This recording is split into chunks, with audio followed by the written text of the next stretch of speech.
Game 4 of the American League Championship Series had been over for only a few minutes, but Yankees manager Aaron Boone already knew he needed to perform triage on his team. The Yankees had played terribly in an 8-3 loss to the Houston Astros on Thursday night, leaving them on the brink of being eliminated from the postseason and falling short of a championship after a hard-fought 103-win season. Boone rarely calls meetings in such situations. He mostly lets the players police themselves. But a performance like that in such a high-stakes game warranted intervention. Boone made the short walk from his office to the middle of the clubhouse. The Yankees snapped to attention. You could hear a pin drop as Boone started speaking, outfielder Aaron Judge recalled. Some in the room were half expecting Boone to berate them for their carelessness on the field. They had committed 4 errors in the losses and for allowing the Astros to so thoroughly outplay them on national television, and in their own stadium. Even more damning was how badly the Yankees had unraveled, making mental errors as the game slipped away. It was the type of situation in which many major league managers might have lost their temper amid the October pressure. He could have ripped us and we would have deserved it, Judge said. But he didn't. Boone instead maintained his typical anxiety-free demeanor, speaking calmly to the Yankees about what had just happened, but not for too long.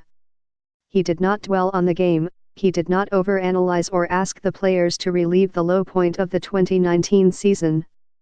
Boone merely said, "Let's flush it," and directed the conversation to Game 5 and how to beat Justin Verlander. The Yankees, rejuvenated by Boone's zen, responded the following night by scoring 4 runs off Verlander in the first inning, then holding on for a 4-1 victory and sending the series back to Houston for Game 6 Saturday night. Boone refused to take credit for the turnaround, but his players insisted he was responsible for their remarkable calm. No one walked on the field during batting practice thinking, our season could be over, said reliever Zach Britton, who personally repaid Boone with 1 2/3 innings of scoreless pitching. Boone showed a lot of faith in us. He doesn't like to have meetings, so he picks his spots. He kind of knows when we need to hear from him. Boone smiled when asked about the specifics of his message. I honestly don't remember. It was no big deal, he said, before adding, it came from the heart. This is just Boone's second postseason as the Yankees manager, but as the son, and grandson, of an all-star, he has been well steeped in the pressures and demands of October baseball since childhood. He has his own postseason experience as a player, of course, having delivered one of the Yankees' more memorable playoff moments with his walk-off home run in Game 7 of the 2003 ALCS. Now, as manager, Boone was able to convince his Yankees that a comeback in the ALCS was still possible without making it sound like a mere cliché copyright. He had been just as successful during the regular season instilling the next man up mantra when the Yankees were crippled by a run of injuries to some of their most important players. He made us believe that everyone mattered, which made it easier to wait your turn, said the backup catcher Austin Romine. The thing about Boone is that he's the manager for all 25 guys, not just the stars. And not every manager can say that.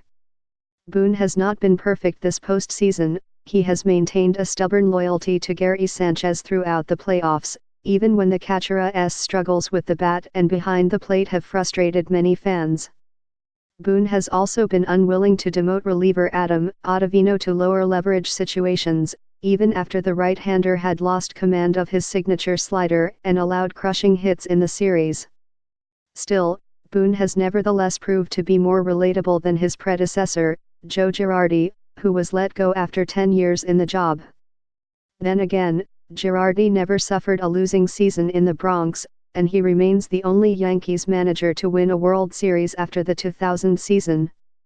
For all the legitimacy Boone brings to the job, he knows the only currency that matters are those championships. The Yankees' ability to adapt to all their setbacks this year, including setting a record for the most players to go on the injured list, will most likely earn Boone votes for Manager of the Year, despite the Yankees' wealth. No Yankees manager has won the award since Joe Torre in 1998, despite 12 division titles since then. Their performances are often dismissed with the cynical rejoinder, who wouldn't he win with that much talent? Boone, though, is the only manager in history to win at least 100 games in each of his first 2 seasons, a no small achievement considering he had no prior managing experience at any level. His counterparts around the majors, including Houston's A.J. Hinch, have noticed the competence from across the way. He has been able to maintain the balance that is needed to get through all the peaks and valleys, a Hinch said of Boone.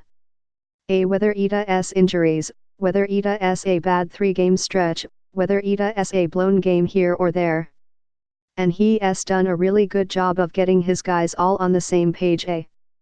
But late Friday, as the Yankees were getting ready to board a plane to Houston needing 2 more wins over their October rivals, Boone pointed out, there is a long way to go.